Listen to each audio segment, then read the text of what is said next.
Boogie, drop that beat.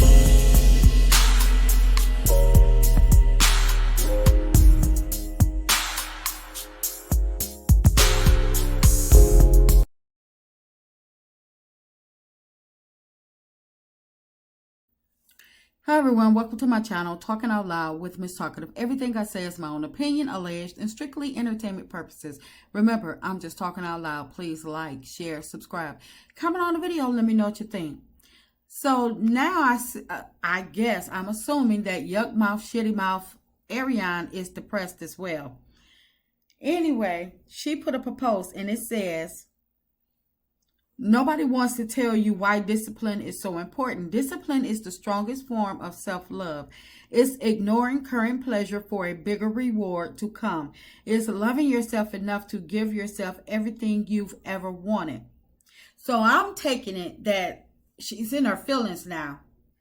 But nobody should have to tell you that discipline is important. Discipline and self-love, that's a tool of daily living. I mean, what do you do every day? When you drive in a car, you have to have discipline to stop at that red light and to not run through the stop signs, or you possibly could cause an accident. When you have bills to pay, you have to have discipline not to go to the mall and spend all the money knowing that you got a light bill, gas bill, a mortgage, car note to pay. So discipline is used every day. It's a form of daily living, and so of self-love. Not, you're supposed to be, giving yourself, daily affirmations, not the affirmation that you give yourself, calling yourself that be, but the affirmation of, I'm beautiful, I'm smart, I'm a black queen, I got this, today gonna be a great day. The self-loving things, self-loving affirmations, to, help you get through good days, bad days, whatever days you have. Self-love and discipline is always coming to play for every day. People use it as a daily tool. But you a grown woman that should have loved yourself enough to not mess with a married man. And I believe that's what this whole post is about, because you already had one child and wasn't with the dad, and your way of fixing it was to try and take away someone else's dad, and you helped mess up a marriage. If you had discipline and self-love, that should have kicked right in, where you'd have been like, no, you already married. I don't care how bad you wanted the man, how much you thought, how good you thought he looked, how much money you thought he had. I don't care how many billboards you seen him and his wife on. I don't care how many times you drove past a house wishing you were in there, being the wife.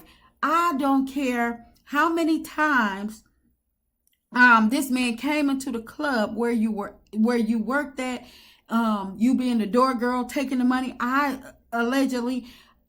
don't care how many times this man passed you or, sought after you. If you had discipline and self-love, you wouldn't be in none of this mess.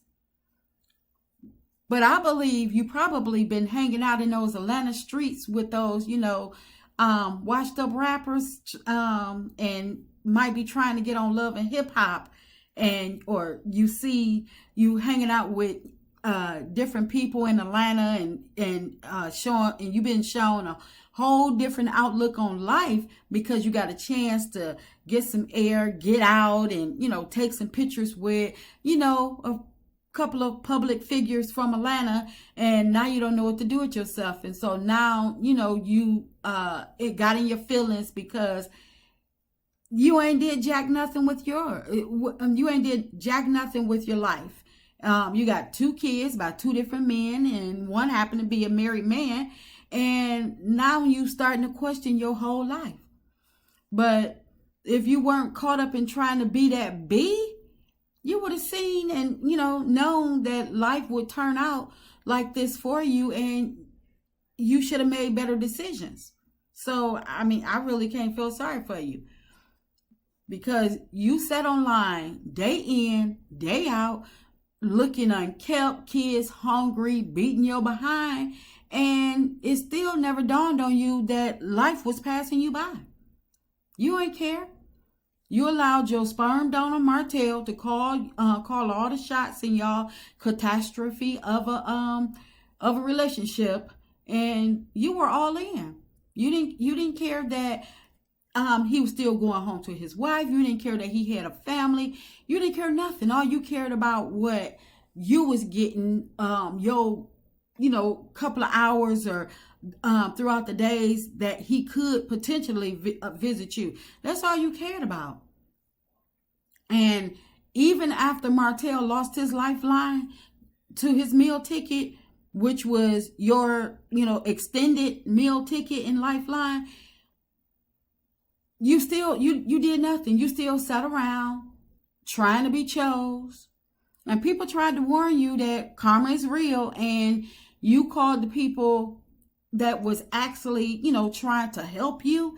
You called them linebackers and other names. So, you was blocking people at the sight of you thought that they was trying to shade you. But sometimes shade is necessary. Sometimes, and it's not just shade, it's, sometimes criticism, it can be hard. It can, be a hard pill to swallow, especially if they right. And that's why you were blocking the people. But now you want to sit up there and talking about nobody told you. No, you knew, but you chose to ignore it. You thought that Martell had his whole life figured out for the both of y'all. And you thought y'all was going to run into the aftermath and live happily ever after. Not realizing that Martell couldn't figure out his own life. Melody was his life coach and his mentor. So how did you really think that he was, figuring out what y'all two situation? You allow him to use the mess out of you and put you on a shelf and pull you down as needed whenever he wanted to play. And you were all good with the whole arrangement as long as he always came back to play. That's all you was worried about. So you will have something else to talk about, sit online and brag and be like, oh, yep, I'm still that B. Still got him chasing me and, posting the pictures of you sitting on his bed. So you really thought you was that big, but you really was just, showing how ignorant you were. So now you're online talking about self-love and discipline. Girl, if you don't stop it, this should have been, taught growing up. And if it wasn't, you didn't have to conform to being a product of your environment. You could have looked around at, what you were seeing happening around your life, and you could have realized, this is not what I want. This is not what I stand for. Hence the reason you enrolled in college. But I guess somewhere down the line, you realized that, you might want to take a, few shortcuts through life. And, like going after a ready-made family, trying to replace it with yours, allowing a married man to control you, and you sitting up there, can't leave the house, can't do anything, all to wind up losing in the end. Well, you made this bed, and I hope that you're made to sleep in it for the duration of times. That's just my opinion. I'm just talking out loud. Please like, share, subscribe. Comment on the video. Let me know what you think.